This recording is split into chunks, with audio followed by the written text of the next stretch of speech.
کیا رمضان کی کوئی تیاری ہو رہی ہے؟ کئی لوگوں کو ہم نے دیکھا رمضان کے روزوں میں بڑے نڈھال ہو جاتے ہیں. اس کی وجہ یہ ہوتی ہے وہ پورا سال نفلی روزے رکھتے ہی نہیں. رمضان سے پہلے نمازوں کی پابندی، رمضان سے پہلے تلاوت شروع، گناہ چھوڑ دیے، بری عادتیں ختم کر دی، بندہ صاف ستھرا ہو گیا کہ یار رمضان آنے والا ہے، مجھے استقبال کرنا. آپ کے گھر میں جب کوئی مہمان آنے والا ہوتا ہے اس کا ویلکم کرتے ہیں نا، انتظار کرتے ہیں، استقبال کرتے ہیں. اور جتنا پیارا مہمان، جتنا معزز مہمان، اتنی تیاری ہوتی ہے. ایسا مہمان جو سال میں ایک بار بڑی مہربانی کرنے والا جب بھی آتا ہے بڑے تحفے دے کر جاتا ہے، اس کے لیے تو بندہ گھر سجاتا ہے. تو ہم نے کوئی دل سجایا، کوئی ذہن سجایا، کوئی تیاری کی کہ اللہ کی طرف سے اتنا پیارا مہینہ آنے والا ہے. کیا یہ اچھا ہو گھر کی صرف صفائی اس نیت سے ہو کہ ماہ رمضان آنے والا ہے. میں نے کچھ لباس تیار کر لیے، دھلوا کے تیار کر لیے، تراویح پڑھوں گا، اس میں عبادت کروں گا. یہ بزرگوں کا طریقہ رہا کہ انہوں نے عبادت کے لیے بہترین لباس الگ رکھے ہوتے تھے. بلکہ مشورہ دوں گا جن کو اللہ نے نوازا ہے اور جو مجھے لائیو بھی سن رہے ہیں، رمضان کی عبادت کے لیے کچھ نئے کپڑے سلوا لو. شادی کے لیے سلواتے ہیں، مہندی کے لیے سلواتے ہیں، برتھ ڈے کے لیے سلواتے ہیں. یہ استقبال ہے نا، یہ عبادت کا مہینہ آ رہا ہے. میں انشاءاللہ نماز پڑھوں گا، نئے کپڑے پہن، خوشبو لگاؤں گا، اچھی سی عطر خرید لیں. اگین جس کو اللہ نے آسانی دی، جس کے پاس نہیں ہے، اپنے گھر کو تو صاف کر لیں، کپڑوں کو اجیالا کر لیں، صفائی ستھرائی کا خیال رکھیں. دل تو صاف کر سکتے ہو نا، اس میں پیسے نہیں لگتے. نبی پاک علیہ الصلوۃ والسلام، سبحان اللہ، صدقے کے فضائل کتنے. نبی پاک علیہ الصلوۃ والسلام فرماتے ہیں بے شک صدقہ کرنے والوں کو صدقہ قبر کی گرمی سے بچاتا ہے، اور بلا شبہ مسلمان قیامت کے دن اپنے صدقے کے سائے میں ہوگا. جب سایہ نہیں ہوگا، جب بہت گرمی ہوگی، جب بڑی تپش ہوگی، سوچو صدقہ کرنے والا کتنا خوش نصیب ہے. اور وہ اور خوش نصیب ہے جو روزانہ کچھ دنوں کے بعد جب موقع ملتا ہے دیتا ہی رہتا ہے. میرا سایہ بڑا ہو جائے، میں اس گرمی میں کہیں تپش میں مارا نہ جاؤں. اگر اس نیت سے صدقہ دو کہ مولا کریم قیامت کے دن کی گرمی سے بچا لیجیے، تو انشاءاللہ صدقہ دینے کا لطف بھی اور آئے گا. یا الہی گرمی محشر سے جب پڑ کے بدر دامن محبوب کی ٹھنڈی ہوا کا ساتھ ہو. یا الہی جب زبانیں باہر آئے پیاس سے، ساقی کوثر شہے جود و عطا کا ساتھ. اے میرے بیچے اسلامی بھائیوں، صدقہ دینے میں بڑی، جس کو کہنا خوشی دلی کے ساتھ آگے بڑھ بڑھ کر ان موقعوں سے فائدہ اٹھانا چاہیے. صدقہ عمر میں اضافے کا بھی باعث بنتا ہے. جی ہاں، بڑا کمال کا واقعہ ہے. حضرت عیسیٰ علیہ السلام کے زمانے میں ایک دھوبی تھا، لوگوں کے کپڑے آپس میں تبدیل کر دیتا تھا. تو لوگوں نے حضرت عیسیٰ علیہ السلام کو اس کے بارے میں بتایا کہ حضور یہ بندہ بڑا گڑبڑ بندہ ہے، سب کے کپڑے ملا دیتا ہے، تو آپ جو ہے اس بندے کے لیے کچھ کیجئے. آپ نے اللہ کی بارگاہ میں اس کی ہلاکت کی دعا کر دی. وہ بندہ دھوبی اپنے معمول سے گھر سے نکلا، اس کے پاس 3 روٹیاں تھیں. ایک سائل آیا تو اس نے ایک روٹی اسے دے دی. سائل نے دعا دی اللہ تعالیٰ تجھ سے آفات سماویہ یعنی آسمانی آفتیں سے تجھے بچا لے. دھوبی نے اس دعا سے بڑا متاثر ہوا، ایک اور روٹی دے دی. اس سائل نے دعا کی کہ اللہ تعالیٰ تجھے جملہ آفتوں سے محفوظ رکھے. اس نے تیسری روٹی بھی دے دی. تو دھوبی سے اس سائل نے دعا کی اللہ تعالیٰ تجھے توبہ کی بھی توفیق عطا فرمائے. اب ایک بڑا سانپ جو ہے اس کی گٹھڑی میں داخل ہو چکا تھا، کیونکہ اب اس کی ہلاکت کی دعا ہو گئی تھی. اس سانپ کی گویا قدرتی یہ ڈیوٹی لگائی گئی تھی کہ اس دھوبی کو کاٹنا ہے. جب دھوبی کپڑے لینے کے ارادے سے اس نے گٹھڑی کے اندر ہاتھ ڈالا تو فرشتے نے اس سانپ کو لوہے کی ایک لگام ڈال دی اور وہ دھوبی سلامتی کے ساتھ واپس آ گیا. دھوبی کو پتہ ہی نہیں چلا کیا ہوا. لوگوں نے حضرت عیسیٰ علیہ السلام سے عرض کی کہ اے روح اللہ، دھوبی تو صحیح سلامت واپس آ گیا، آپ نے تو اس کی ہلاکت کی دعا کی تھی، آپ تو اللہ کے نبی ہیں. ذرا سنو. حضرت عیسیٰ علیہ السلام نے دھوبی کو بلایا، فرمایا بتاؤ تم نے کون سی بھلائی کی ہے؟ کہتا 3 روٹیاں تھیں، تینوں اللہ کی راہ میں صدقہ کی، اور وہ مجھے فقیر جو تھا وہ ہاتھ اٹھا کر جھولیاں اٹھا کر دعائیں دیتا رہا. تو آپ علیہ السلام نے سانپ سے پوچھا کہ تم نے اسے قتل کیوں نہیں کیا؟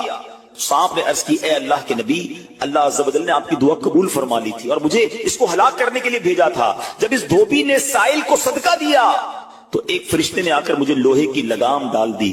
جب لوگوں نے بات سنی، دھوبی نے یہ بات سنی، اسے بڑا تعجب ہوا کہ اتنا گناہگار میں، لوگوں کو اتنی تکلیف پہنچانے والا، صرف ایک نیکی کی اور مجھے آفت سے بچا لیا گیا. اس دھوبی نے توبہ کر لی کیونکہ اس سائل نے توبہ کی بھی دعا کی تھی. تو پتہ یہ چلا آفتوں سے بچنا چاہتے ہیں، مصیبتوں سے بچنا چاہتے ہیں. آج کل تو کرونا وائرس کا زمانہ ہے، بلاؤں کا زمانہ ہے. ارے اس میں تو زیادہ صدقہ دینا چاہیے، اپنے نام کا بھی، بچوں کے نام کا بھی، فیملی کے ہر فرد کے نام پر صدقہ نکالتے رہے کہ یا اللہ صدقے کی برکت سے ان بلاؤں، ان وباؤں سے بچانا. ارے وباؤں سے، بلاؤں سے، آنے والی مصیبتوں سے صدقہ کیسے بچاتا ہے کہ سنیے. ایک شخص سیدنا ابو ہریرہ رضی اللہ تعالیٰ عنہ کی بارگاہ میں حاضر ہوا.